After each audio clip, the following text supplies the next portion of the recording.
The United States' much publicized campaign against Huawei, the Chinese telecom and mobile phone giant, has been dragging on for months.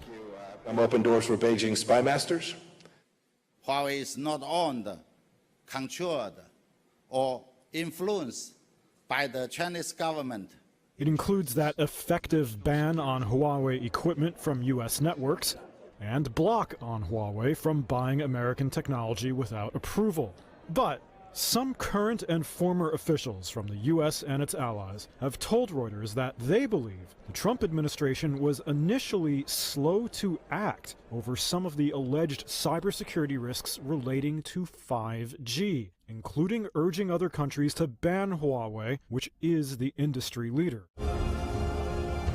In fact, Australia, not the United States, took the early lead in warning about Huawei and 5G. Australia had for some time been focusing on 5G security risks, and by 2018 was already pressing Washington about the perceived threat posed by 5G in Huawei's hands. Castle Brian Lowe is on the team that uncovered the story. So intelligence officials in Australia were looking into security concerns around 5G technology and any risks posed by Chinese telecom equipment like Huawei. And as part of that, what they did was they conducted a theoretical exercise looking at what attacks could Australia theoretically mount if it had 5G equipment in other countries. What they found was the capability for offensive attacks was so great that if the tables were turned, they wouldn't be able to defend themselves. These findings alarmed them so much that this was a key part of their decision last summer to effectively ban Chinese companies like Huawei from taking part in 5G networks.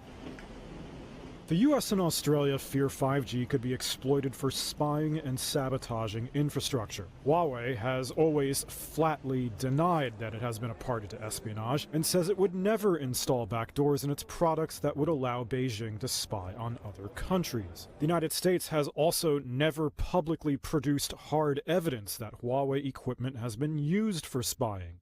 Still, Australia took its concerns to its allies, including during a visit in early 2018 to the States by then Prime Minister Malcolm Turnbull. One Australian source told Reuters that the U.S. was receptive to Australia's concerns, but that restricting Huawei from 5G networks didn't seem a high priority at the time.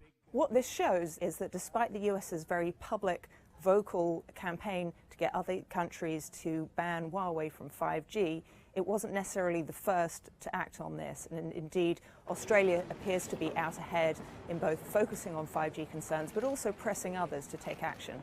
The US will say its end goal is to get allies to ban Huawei from 5G altogether. Ultimately, it remains very early days for 5G, with networks only just being rolled out. The security debate will no doubt rage on in the years ahead.